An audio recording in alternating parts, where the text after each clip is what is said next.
Assalamualaikum warahmatullahi wabarakatuh. Perkenalkan, saya Anissa Oktorina, guru IPS dari UPT SMP Negeri 1 Panggung-Rejo, Blitar, Jawa Timur.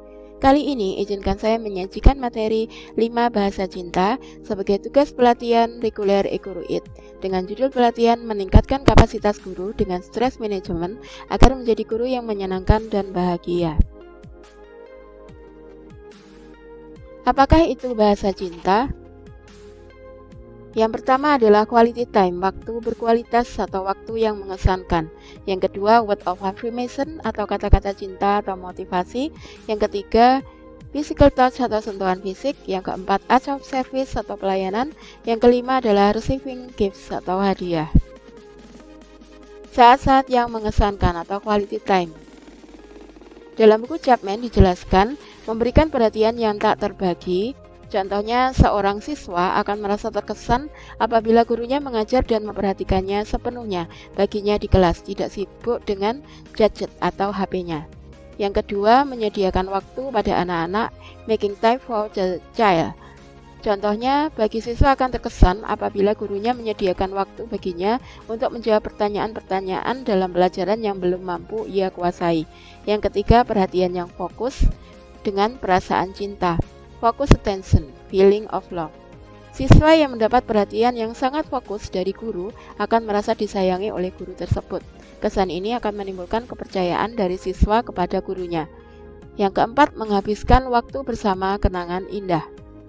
Time spent together, loving memories. Bagi siswa, bisa menghabiskan waktu bersama dengan gurunya apabila guru idolanya adalah suatu kenangan indah yang tak akan pernah dilupakannya. Bahasa cinta yang kedua adalah sentuhan fisik atau physical touch. Dalam buku Chapman dijelaskan kebutuhan dasar manusia itu yang contohnya seorang anak pasti senang akan melihat kasih sayang orang tuanya. Apalagi jika orang tua jarang berada di rumah. Anak tipe ini akan merindukan sentuhan dari orang tuanya. Yang kedua, insting alami. Respon alami seorang guru akan mencoba menyelamatkan siswanya yang akan terjatuh saat kursi yang ia duduki tiba-tiba tergeser. Siswa akan membenci kita apabila kita tahu bahwa dia akan terjatuh, tapi kita diam saja atau cuek tak mau tahu. Yang ketiga adalah keamanan secara emosi. Siswi yang dekat dengan guru wanita akan sering bercerita kepada gurunya itu. Pelukan hangat dari guru akan menenteramkan jiwa dan emosinya saat siswi ini bercerita tentang hal-hal yang kurang baik atau menyedihkan. Yang keempat, paling mudah melakukan hal-hal yang tak terduga. Hal-hal yang tak terduga mungkin saja terjadi saat kegiatan belajar mengajar di kelas. Siswa tipe ini akan terkesan bila gurunya bergerak mengambilkan penanya yang jatuh.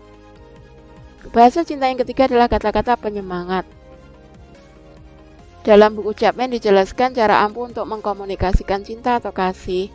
Contohnya, kata-kata adalah cara paling mudah untuk menyatakan betapa kita sangat mengasihi siswa kita dalam pelajaran tentunya. Adalah mengungkapkannya secara langsung. Pernyataan lisan ini sangat berkesan bagi siswa yang jenis ini. Yang kedua, kasih sayang, pujian, dorongan, dan bimbingan. Kita bisa memberikan pujian jika siswa merasa hasil yang baik.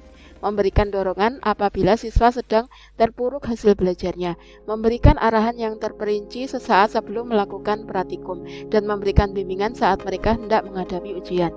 Yang ketiga, memelihara rasa batin anak dari keadaan yang layak dan keamanan. Bagi siswa, jenis kata-kata perkataan positif dari gurunya membuat hati mereka lebih sejuk, lebih tentram, dan merasa aman. Kita juga bisa berempati atas kejadian buruk yang siswa alami. Yang keempat adalah kata-kata membantu mendefinisikan konsep abstrak dari cinta. Bagi siswa, jenis kata-kata mungkin mereka kurang paham gurunya ini perhatian kepadanya atau tidak. Sebagai guru, tindakan dari kita bisa saja terasa kurang bagi mereka. Untuk itu perlu kita ungkapkan dalam kata-kata. Yang kelima, kemarahan bisa menjadi musuh dari dorongan. Ini yang perlu para guru waspadai. Jangan sampai keluar kata-kata, masa gitu saja tidak bisa saat mengajari siswa dan ternyata siswa kita cukup lemah daya pemahamannya. Kata-kata ini akan sangat membunuh perasaan mereka. Berikutnya, nada suara. Hati-hati pula dalam bersuara. Bagi siswa yang terlalu sensitif, bisa saja mereka itu mengartikan bahwa gurunya sedang marah-marah apabila mendengar gurunya berkata secara lantang dan keras. Yang keempat, bahasa cinta adalah pelayanan. Profesi sebagai seorang guru merupakan bentuk pelayanan kita kepada siswa dalam menyediakan jasa pendidikan. Siswa jenis ini akan merasa terkesan apabila kebutuhannya dalam belajar terpenuhi oleh gurunya. Setiap kendala belajarnya bisa dicarikan solusi oleh gurunya. Siswa yang merasa terlayani oleh gurunya ini akan percaya jika gurunya tersebut yang mengajar dan akan sangat menantikan saat-saat belajar bersama guru tersebut. Kita bisa saja meminjami siswa kita pulpen apabila pulpen yang ia miliki tidak bisa digunakan. Bisa saja kita pinjami buku apabila dia tidak membawa. Tapi hati-hati untuk siswa yang terlalu sering lupa membawa perlengkapan belajarnya, jangan terlalu sering dipinjami karena hal itu akan membentuk karakternya. Siswa yang seperti ini cenderung tidak melakukan persiapan belajar karena sudah terbiasa disiapkan oleh gurunya. Bahasa cinta yang kelima adalah hadiah atau gift. Dalam buku Chapman dijelaskan hadiah yang tak layak untuk dibayarkan. Pantang bagi kita membalas pemberian hadiah dari siswa dengan barang yang sama. Hadiah juga bukan berarti dalam bentuk uang. Yang kedua, lebih dari sekedar wujud benda.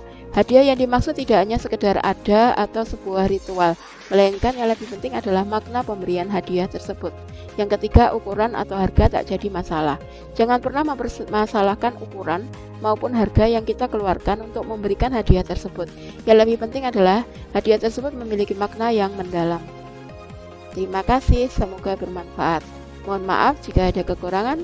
Wassalamualaikum warahmatullahi wabarakatuh.